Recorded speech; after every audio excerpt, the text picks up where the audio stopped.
Hello, everyone. Welcome back to another Social Selling Sisterhood podcast. I am so excited for you to hear from our guest today because this is an area that I have talked about a lot on the podcast, and I kept promising I would bring an expert in because I learned about human design last summer, actually, for the first time. And every time I hear more about it, I learn something new, and it's just super, super interesting. So I'm super excited for you guys to get to hear from Nicole. So Nicole, thank you so much for being on the show today. We appreciate it. Yes, thank you for having me. I absolutely love to talk about human design. So I never pass up an opportunity to, chat it up and help people just learn more about themselves. It's really so fascinating. But really, myself, I found human design, it's been like probably almost 4 years ago, and it was completely by accident. I mean, quite honestly, I was in like a mentoring group, mastermind with a group of women, and one of the women in there did human design. And so she ran everybody's body graph, and I was like, this is really interesting. And so I'm just like a lifelong learner. So I Yeah. went ahead and started Googling, and I'm like, ooh, it's kind of complex. I like this. Like, Yeah. I'm I'm from academia, so I'm like, this is very interesting. Like, it's something you can actually study. It's not just like, what's your sign and then read your Right. horoscope, right?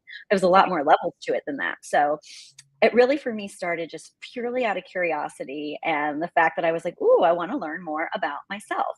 And so I started reading different books, just following different people, on Instagram, or following different podcasts or YouTube channels, and just slowly like taught myself Mhm. different things, and then eventually took some different courses and things like that. But Okay. probably the big breakthrough for me was that I was learning so much about myself, and I was like, "Ooh, this would be so good to use with some of my coaching clients."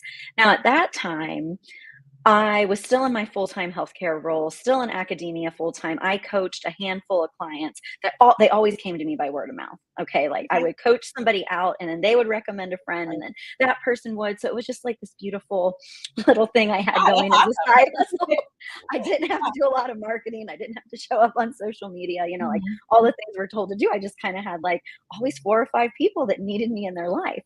And they typically tended to be like high level executive women. Okay. So I kept thinking to myself, like, I would love to work with some of them and know their human design. And then Yeah. I thought, oh, the kind of jobs that they have, they're probably going to be like, what do you want? You want my birth time? You want all my birth information? Uh-huh. So I kind of let my fear prevent me, you know what I mean, from like really Yeah. stepping in and asking them. But eventually I was like, you know what?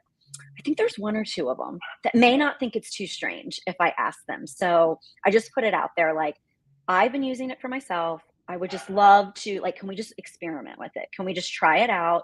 You may find it's fun, like a personality test, blah, blah, blah. So they both agreed to it. And what was amazing is that once I had their body graph, once we just did like some basic overview of their human design, what used to take like 2 or 3 sessions for us to like have the breakthrough that they were looking for, I was able to facilitate that breakthrough like so much faster, knowing their human design and helping them just to start deconditioning, on the spot with like a few simple questions. But what was beautiful is they were like realizing it for themselves. Mhm. So that is really like how I almost stumbled into using human design with coaching clients, and not just keeping it all for myself as Oh my like a gosh, I love hobby. that. Yeah, and I feel like a lot of people's stories who I've heard with human design, it's kind of a similar, like, I stumbled into it, realized how awesome it was for me, and then started, telling other people about it. It just is like a really natural, like, Yeah. progression, I guess you would say. So, what do you do now with human design? Yeah, so I recently wrapped up a 6 month group coaching program, just helping women that own businesses learn more about their human design and how they can show up in their businesses, and like what their ideal clients really look like. What I'm working on right now, so I should say, what I've learned, you can teach someone their human design, you can unlock the door. However, if they don't trust their own intuition, if they're not in alignment from a mind, body, spirit, energetic standpoint, you could know your human design all day long. I'm still not Right. going to be able to get you probably where you want to get, or even on your own, you're not going to be Mhm. able to. So I'm really using human design now as more of a tool inside this framework that I've developed called Balance Being, where we do dig into like the scientific and the mystical aspects of the mind, body, spirit connection. Ooh, I love that. And what you just said, like, is going to resonate with so many people listening right now.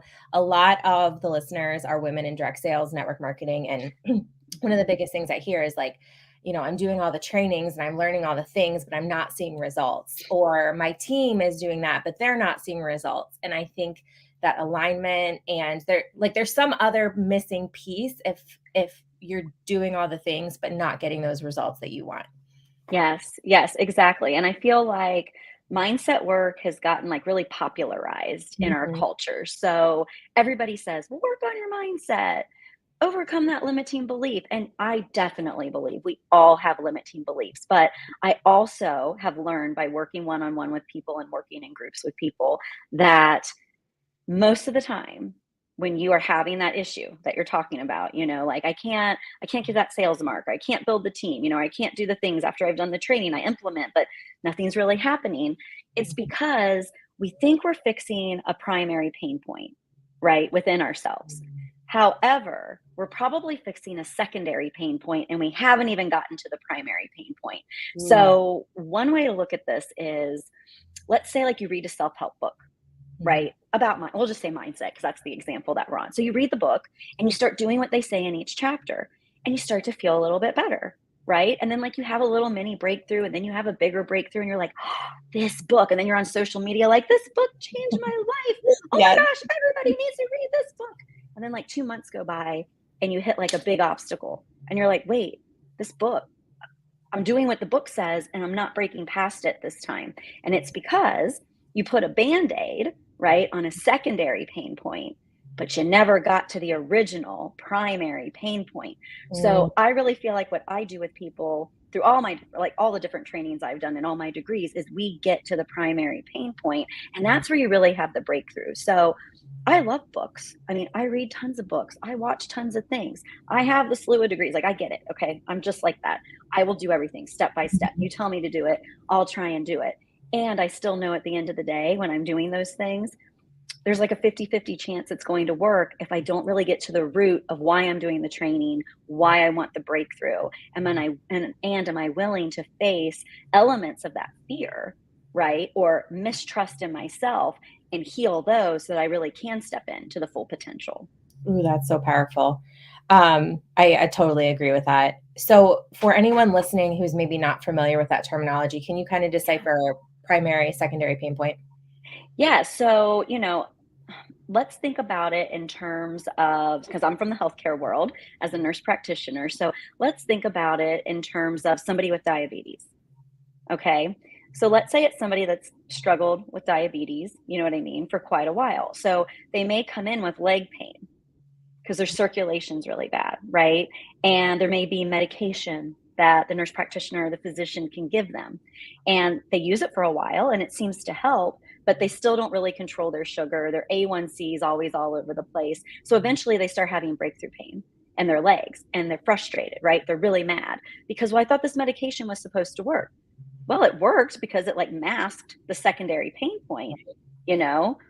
However, until you start to control your A1C and make changes to your diet, we're not going to be able to address the primary pain point, which is the fact that your insulin's all over the place and your pancreas doesn't work correctly. um, Yeah, that's a so problem. yeah. So if we flip that a little bit, and we just think about it in terms of mindset, you could think that, oh, I just don't have enough follow through, right? So like you do some practical strategies, you read a book about how to have better follow through, how to make better habits, right? Habits, habits, habits. That's a real popular mindset Mhm. thing. And you implement the habits.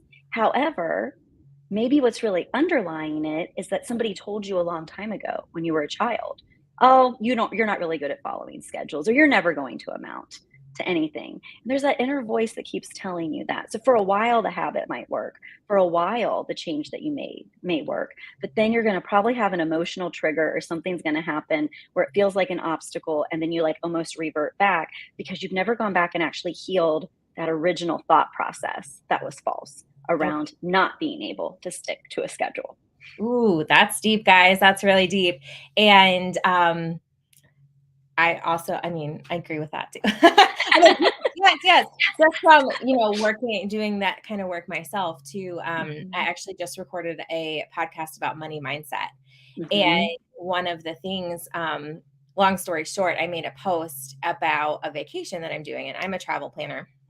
Uh-huh. And I put that I got a discount because I was a travel planner. And all these people were like, the travel planner side was like, you're not supposed to share that. You're not. So then I started thinking, okay, why do I feel as though I need to share that I got a discount? Like, why can't I just post that I booked this trip for my family? And so I just started Right. diving deeper into that. And that's exactly where that comes from. Like, you think, okay, well, where does this need to express myself that way come from? Yes. Be some really deep rooted. Yes. That's what we usually find, Mhm. that there are deep rooted, I mean, I call them core woundings that Mhm. we may not even think about them consciously Right. anymore day to day, but when we go digging, they come Yep. back to the surface, or we'll have an event happen that's triggering, and Mhm. it like brings back a memory, or like, oh, wait, I remember when the girls in grade school treated me a certain way, and I told them it was okay, but really it wasn't okay. And Yep. so now in every group of friends I'm in, I'm the one that gets smaller, right? When everybody else gets bigger, I'm the Yeah. one that people pleases. We can start to trace and start to see these patterns. And that's so much what I have a free event this week. So I'm actually teaching this, but we talked a lot about awareness. If you can't start to recognize the patterns, you know what I mean, of your actions, the feelings in your body, your behaviors, until you can start to track those patterns, you won't be able to sense when they're coming on. Like if you feel yourself falling into a pattern, you're like, oh, wait a minute, I know where this is coming from. But we do so much on autopilot, right? Yeah. Like we're just checking boxes all Yeah. day long. We Yeah. spend very little time in stillness or quietness, like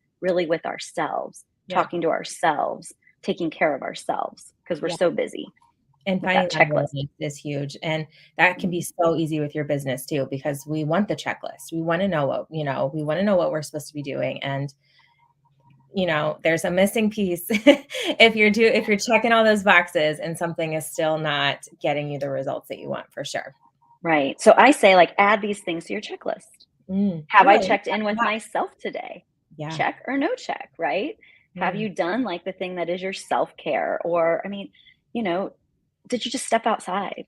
right. Fresh air and sunshine do wonders for us, and we hardly ever make time for it. Yeah, I And I know. mean, yeah, and Well, enjoy it.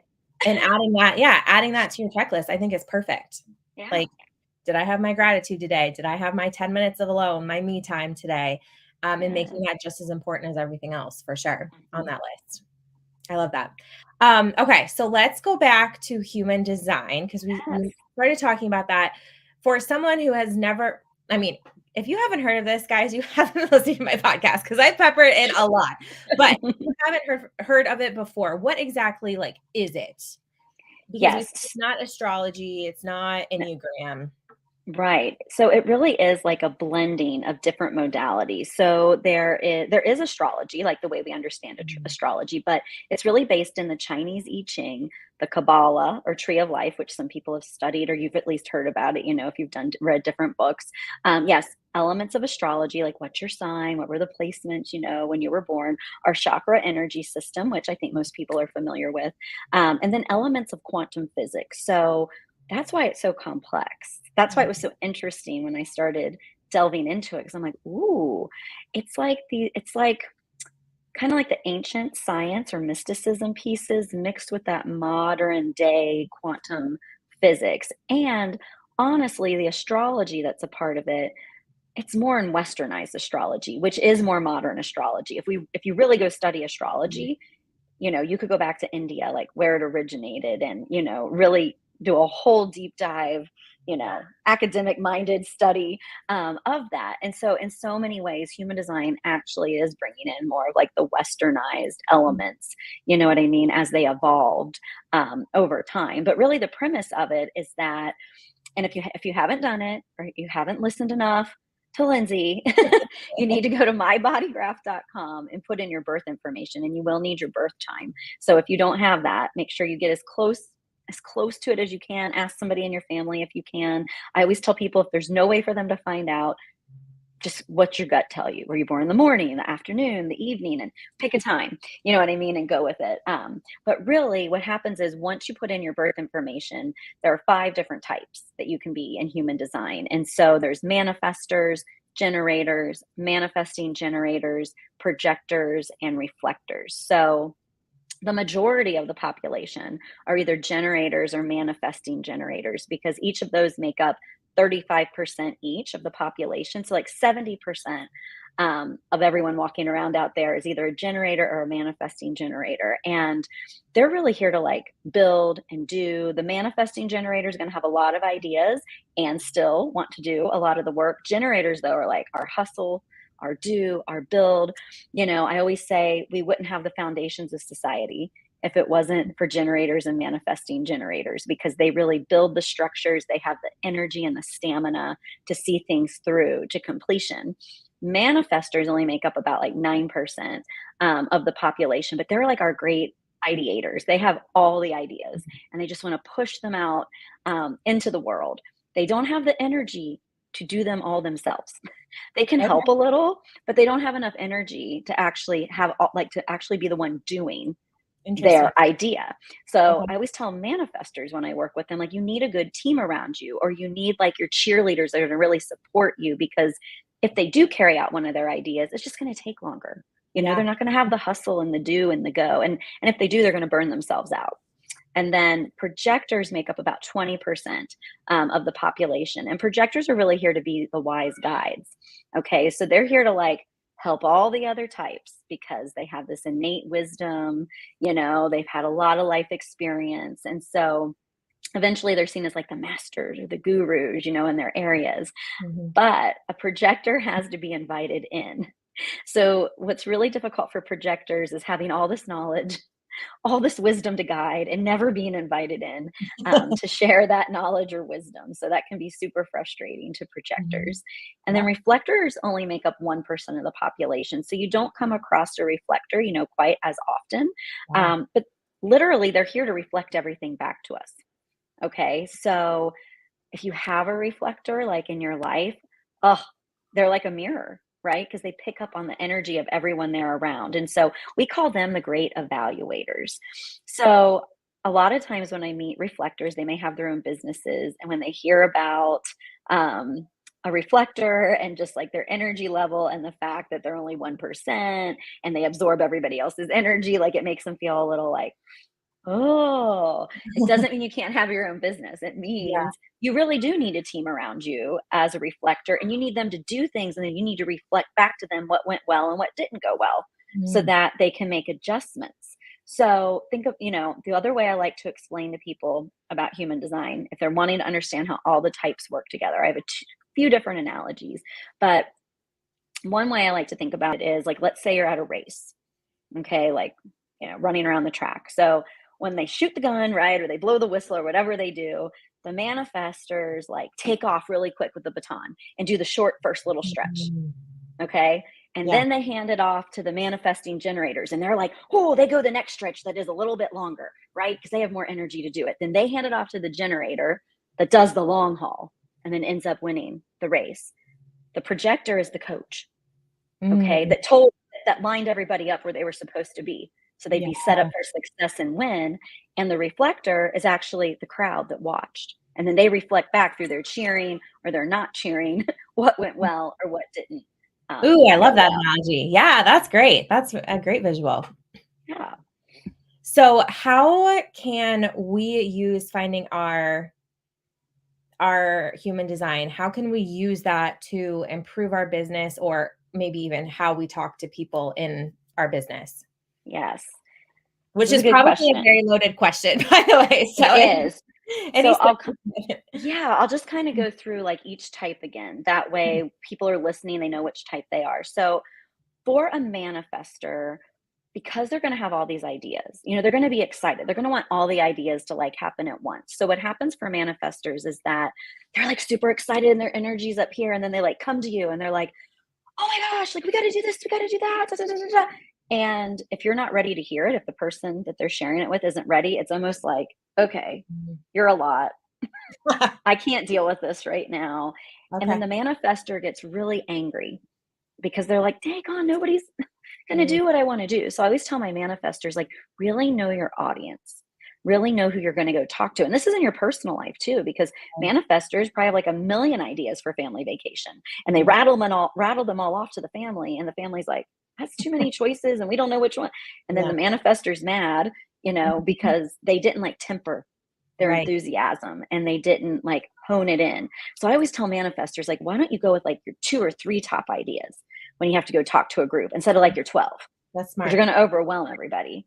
Yeah. And if they start to sense they're feeling angry, then something's out of alignment and they just need to probably back off, especially if Mm, it's in their business.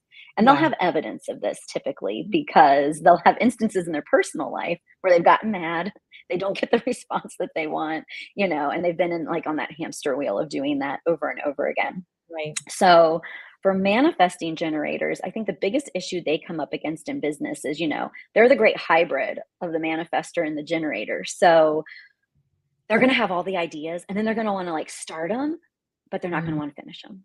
Ooh. Okay. And they are truly great multitaskers. So it's okay if you're a manifesting generator to be dabbling in like literally probably 15 things sometimes. Like, whew, they can do it all. They need to know though the team that they're working on. They need strong people to then carry out the rest of the work. And they need to be really transparent with the people in their lives that they're probably going to step away at some point, because manifesting generators can come off as really flaky to Okay. the other types. Like, well, they started this with me. Yeah. Now they're just gone. Like they ghosted me. I'm stuck doing the rest of the work. They don't mean it that way. Right. Um, but if they don't notice that, if they don't know that about themselves, that could be their Mhm. blind spot really easily. And so then other people don't want to work with them again. They're like, well, not when I get stuck with all Yeah. the work because you were I off can think working on your next I can think of some project. people like that at work right now. Yes, yes. Yeah. So that's always my advice to manifesting generators. So generators, my big advice to generators is that don't overdo to the point of burnout, because you do have all the energy and you do have all the stamina, and your yes really needs to be in alignment with projects you want to work on, because generators will see everything through.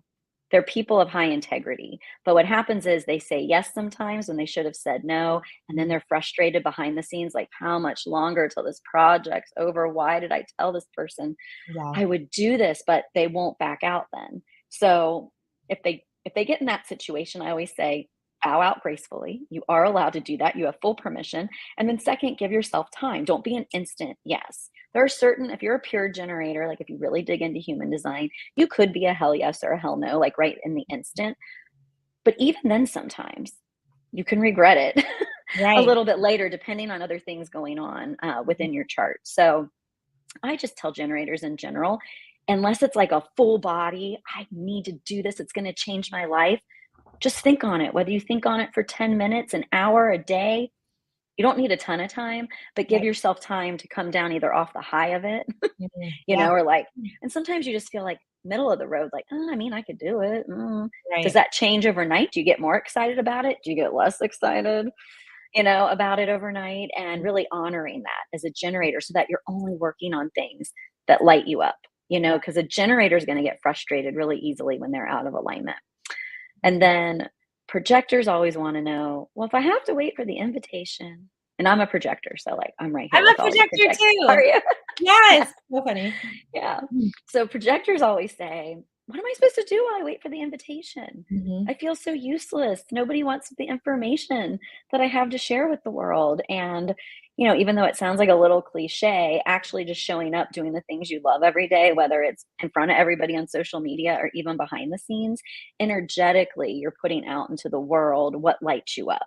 Mm. And projectors really need to rest. So we're really made to only work about 3 to 4 hours a day. So Right. we're not, yeah, yeah. We've been really conditioned, right, to live in a Yeah. generator world, and work really hard. And most of us have experienced burnout on some level. Mhm. But really, when we're in alignment, we're doing things that we're passionate about in terms of guiding other people or sharing our wisdom in some way. And it is for like certain periods of time each day. Now, it doesn't mean the rest of the time we're just sleeping, watching Netflix, but actually, projectors like are people that when they have downtime, they're probably going to be listening to a podcast or reading a book because they want to gain more wisdom that they can share with the Ooh, world or with the people that they're working with. Like, we just want to keep bringing it in so we can yeah, push it back out, and always be like at the top of our game. So that there's a makes lot usually going on in the mind, mhm, of a projector. Um, so yeah, just sticking to things that you love, and getting rest and good self-care as a projector is super important, and not feeling guilty about it. mm, And then for reflectors, the thing that lights reflectors up the most is being in community, because they are here to reflect mhm. back to everybody else. So I always tell them, like, where can you go be in community? It doesn't have to be a Facebook group. Is there like a group maybe at your church? Is there a community group? Is there something with your kids where you can just get out and be with other people? Or is there something you can go do with your friends? Like, can you go do wine night? Can you go on a trip with the ladies? They need it lights up reflectors when they just feel like so loved and part of community. So that's like actually the best place for them to be, is in that community where they can reflect back to everybody. And so, definitely in their businesses, or like maybe some of the women you're working with, if they are a reflector, they need to be on a team. They need to be part of a team. They're Mm, not going to work well alone in isolation, and they get really sad and disappointed. That's how reflectors know they're out of alignment, because nothing is stimulating them. You know right. what I mean? And so it can be very sad. My mind is just like working as you're talking, just like thinking of, the women on here who are working with clients or do have a team. And I'm Yeah. like, man, if you knew your teammates, especially like your leaders, if you knew their human design, like, and some of them are reflectors and want that community, and some of them want to be able to teach and coach, like Yes. such a helpful tool if you can find that out about people and really play to their strengths, Yes. and be aware of those things. Like, this group will probably get burnout and work themselves too hard. And I think Yeah. it's really awesome to think of all of the things you could do with your human design if you really figured it out. Yeah, and actually what's really interesting with human design is that anytime there's 3 to 5 people in a group, you can run a pentachart. So Ooh, actually, when you bring 3 to 5 people together, their body graphs overlap and they can complete channels in each other. And we only look, like for business or team dynamics, we only look at certain energy centers, mainly down the middle. oh, And you can run a pentachart for the 3 to 5 people, and you can see who brings which gifts to the oh, team cool. so That's that you I've never can heard better delegate. Yeah. that. Ooh, that's super fun. Yeah.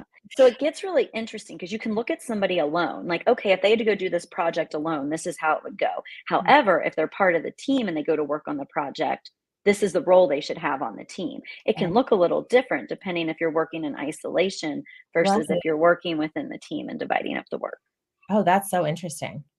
Ooh, guys, we might have Yeah. to we might have to have Nicole back for a part 2 Yes. to dive into all of that. Yes.